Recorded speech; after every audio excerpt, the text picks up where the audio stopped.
Hey friends, welcome back to my channel and happy Monday. It's Kim with Kim's Inspired Life.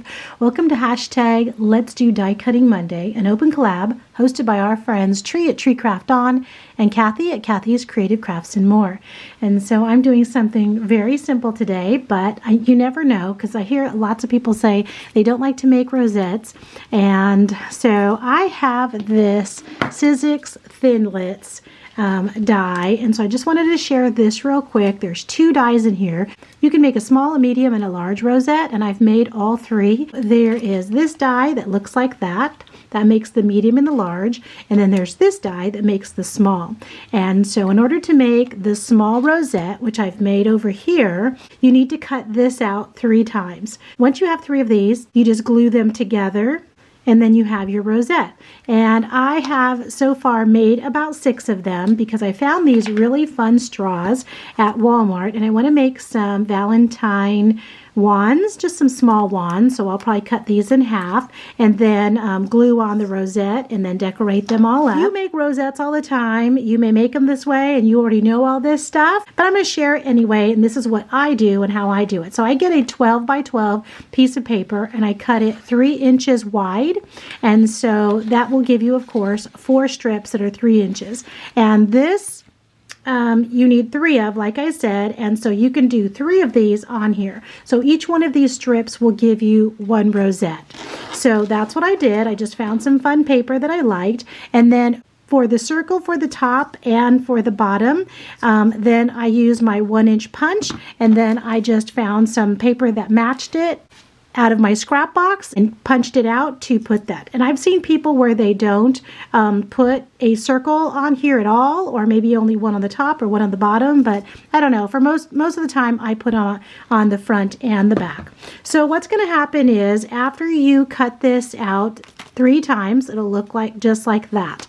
And then it already scores it for you. So then you're going to have to just fold it on the scores just like that.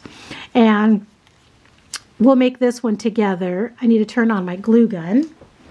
And when I first got those rosette, you can see that there's lots of little holes in there. And I thought, oh my gosh, I'm going to have to push out all those little holes, or I have a brush and a foam pad, but I thought, oh gosh, it's okay. First I was thinking, okay, I'm gonna have to die cut it, and then I'm gonna have to take out all the holes, and then I can finally put it together.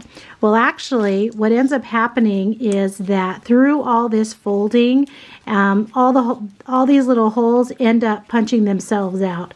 You may just have like maybe a couple, 2 or 3 that you need to punch out, but you can see as I'm folding the paper, all the holes just come out. So that's nice and easy. So how these are going to go together is you have this valley, and then you have this hill, and you're going to be gluing it together like that.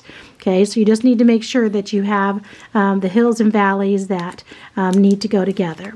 And I've had to, refold it to make sure that it would go together correctly. When I first started making rosettes, I thought, oh, it doesn't matter. I'll just either cut it or to create that hill and valley, or I'll just glue it on. Well, that will give you a headache. And so don't do that. I don't recommend that. Leave the paper cut to the size that you have it, or that it gets die cut, and then refold it if you need to create that hill and valley. I use my just liquid glue to put the actual pieces together like this.